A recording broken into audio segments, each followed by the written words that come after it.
Hello students, आज हम पढ़ेंगे स्फेरिकल मिरर्स के बारे में। तो स्फेरिकल मिरर क्या है? ए spherical mirror is a part of A hollow sphere whose one surface is polished and other is reflecting। तो स्फेरिकल मिरर एक हॉलो स्फीयर का पार्ट होता है जिसकी वन सरफेस जो होती है, एक सरफेस जो होती है वो पॉलिश की होती है और दूसरी क्या होती है, रिफ्लेक्ट करती है। जैसे ये मेरे पास मिरर है, तो मिरर की ये वाली जो सरफेस है वो पॉलिश की हुई है, ये रिफ्लेक्टेड लाइट को रिफ्लेक्ट नहीं कर रही, और ये दूसरी जो साइड है वो क्या कर रही है, लाइट को रिफ्लेक्ट कर रही है। तो स्फेरिकल मिरर एक हॉलो स्फीयर का हिस्सा होता है।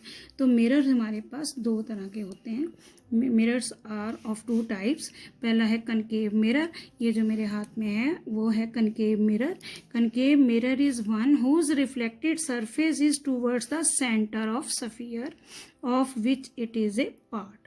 तो जिसका ये हिस्सा होता है जिस स्फीयर का, उसका जो रिफ्लेक्टेड सरफेस होती है वो सेंटर की तरफ होती है, मतलब ये जो चमकीला हिस्सा है वो सेंटर की तरफ होगा। जैसे यहाँ पे फिगर में देखें आप, ये देखिए ये कनकेव मिरर है, ये इसकी पॉलिश सरफेस है, और ये जो इसका सेंटर है स्फीयर का, तो सेंटर की तरफ होती है रिफ्लेक्टेड सरफेस। और कन्वेक्स मिरर में सेंटर जो होता है वो रिफ्लेक्टेड सरफेस से परे होता है। तो अब हम सीखेंगे कि सेंटर ऑफ कर्वेचर क्या है, जब पोल क्या है। तो पोल पहले देखते हैं। पोल है स्फेरिकल मिरर के मिड पॉइंट को हम पोल कहते हैं। इसको हम कैपिटल पी से डिनोट करते हैं। तो यहाँ पे जहाँ से इसका रिफ्लेक्शन होता है लाइट का, उसको हम अपर्चर बोलते हैं। तो अपर्चर जो है वो हमेशा हमारा रेडियस, जिस स्फीयर से हमने इसको काटा है उसकी रेडियस की कंपैरिजन बहुत छोटा होता है। तो अब हम डेफिनेशंस देखते हैं बाकी दूसरी। Convex mirror. Convex mirror is a one whose reflected surface is away from the centre of the sphere of which it is a part. अब है पोल। पोल मैंने आपको बताया, pole is a mid point of the spherical mirror. It is denoted by capital P. Radius of curvature, ये radius होता है sphere का जिसमें से स्फेरिकल मिरर काटा जाता है, इसको हम कैपिटल आर से डिनोट करते हैं। एक और जो वर्ड है, टर्म है हमारे पास, प्रिंसिपल एक्सिस। प्रिंसिपल एक्सिस एक स्ट्रेट लाइन है जो पोल, पी मीन्स पोल और सेंटर ऑफ कर्वेचर से होकर जाती है। ऐसी सीधी लाइन है जो ये वाली लाइन मैंने दिखाई है, प्रिंसिपल एक्सिस। अब इसके अलावा अब हम देखेंगे फोकस और इसकी प्रिंसिपल फोकस के बारे में। तो define principal focus of a concave mirror. तो प्रिंसिपल फोकस क्या होता है कनकेव मिरर में? Is a point on the principal axis, कि ये प्रिंसिपल एक्सिस पर पॉइंट होता है जहाँ पे पैरेलल बीम ऑफ लाइट्स जो हैं एक्चुअली मीट करती हैं। जिस पॉइंट पे पैरेलल ऑफ बीम्स, ये देखो रिफ्लेक्शन के बाद जहाँ पे ये मीट करती हैं उस पॉइंट को क्या कहते हैं?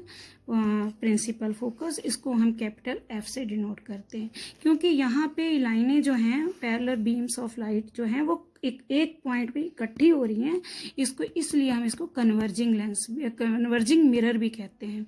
तो ये कन्वर्जिंग मतलब होता है इकट्ठा करना। और ये जो कन्वेक्स मिरर है ये क्या करता है, लाइट को क्या करता है, इसमें पैरेलल जो रेज होती हैं वो जब रिफ्लेक्ट होती हैं तो वो फैलती हैं। तो फैलने के कारण इसका नाम जो है, हम इसका डाइवर्जिंग मिरर भी कह सकते हैं इसको। तो क्योंकि ये बहुत ज़्यादा पिछले एरिया को दिखाता है तो इसलिए हम इसको ड्राइवर का मिरर भी कहते हैं।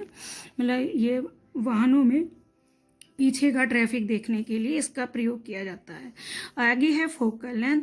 फोकल लेंथ क्या है? Distance between pole and centre of pole and principal focus.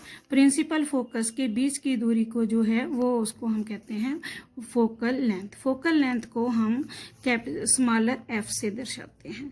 तो पॉजिटिव में कनकेव मिरर में फोकल लेंथ ली जाती है -f में जब सम करते समय, और इसमें ली जाती है पॉजिटिव +f। अब इसके बाद हमने देखना है कि जो मिरर हैं वो किस तरह इमेज बनाते हैं। तो ये जो इमेज मेरे पास जो मिरर है वो देखिए, ये लाइट को वो क्या कर रहा है, कागज़ पे बना रहा है। ये ऐसी जगह जिस इमेज को हम कागज़ पे ले सकते हैं, जहाँ स्क्रीन पे ले सकते हैं, उसको रियल इमेज कहते हैं। तो ये जो मिरर होता है, कनकेव मिरर, ये रियल इमेज भी बनाता है और वर्चुअल इमेज भी बनाता है। तो ये वर्चुअल इमेज सिर्फ एक पोजीशन में बनाता है, जब इसको कोई भी ऑब्जेक्ट को हम पोल और फोकस के बीच में रखते हैं, तब ये वर्चुअल इमेज बनाता है, जिससे इमेज बड़ी बनती है। इसीलिए हम इसका प्रयोग मेकअप करने के लिए या शेविंग करने के रूप में हम इसका प्रयोग करते हैं। बाकी हर पोजीशन पे जैसे जैसे हम इसको F से दूर रखेंगे किसी ऑब्जेक्ट को, तो हमेशा रियल इमेज बनेगी। जैसे मैंने ये 2 पोजीशंस बनाई हुई हैं आपके लिए रियल इमेजेस की। यहाँ पे ऑब्जेक्ट है जो कि C और F के बीच में है, तो ये बना रहा है, रियल इमेज बना रहा है। उल्टी रियल इमेज हमेशा उल्टी बनती है। और ये देखो, ये थोड़ी सी साइज़ में बड़ी भी है, तो रियल इमेज बड़ी भी बनती है, छोटी भी बनती है। और इसी तरह ये भी रियल इमेज है। यहाँ पे हमने ऑब्जेक्ट को पॉइंट सेंटर ऑफ कर्वेचर पे रखा है, तो इसकी इमेज जो है वो सेम साइज़ की बन रही है। तो जो कनकेव मिरर है, ये क्योंकि लाइट को कन्वर्ज करता है, इसलिए इसका यूज जो होता है वो हम सोलर फर्नेस में करते हैं, और लाइट को रिफ्लेक्ट करने में सर्च लाइटों में प्रयोग किया जाता है इसको। और डेंटिस्ट इसमें दांतों की जांच करने के लिए इसका प्रयोग करते हैं, और शेविंग मिरर के रूप में इसका प्रयोग होता है। तो ये कन्वेक्स मिरर है, वो मैंने आपको पहले ही बता दिया कि ड्राइवर के दर्पण के रूप में प्रयोग किया जाता है, क्योंकि इसका जो व्यू होता है, रियर व्यू होता है, वो बहुत ज़्यादा होता है। अब हम देखेंगे कि फोकल लेंथ और रेडियस ऑफ कर्वेचर में क्या रिलेशन है। तो बच्चों, फोकल लेंथ जो होती है वो रेडियस ऑफ कर्वेचर की हाफ होती है। बहुत ही सिंपलेस्ट सम कि radius of spherical mirror is 20 centimetre, what is it's focal length. तो रेडियस ऑफ कर्वेचर है 20 सेंटीमीटर और फोकल लेंथ निकालनी है। तो अभी मैंने फार्मूला बताया R/2, तो इसको कटिंग करके 10 आ गया, 10 सेंटीमीटर। यदि आपको मिरर का भी नाम दिया जाए, जैसे कन्वेक्स मिरर लिखा है, तो इसकी जो फोकल लेंथ आएगी पॉजिटिव में आएगी। यदि कनकेव आ जाए यहाँ पे, तो फिर माइनस में आ जाएगी। अभी मैंने आपको बताया कि कनकेव मिरर की फोकल लेंथ माइनस में ली जाती है, और कन्वेक्स मिरर की फोकल लेंथ प्लस में ली जाती है। Thank you. अभी इतना ही।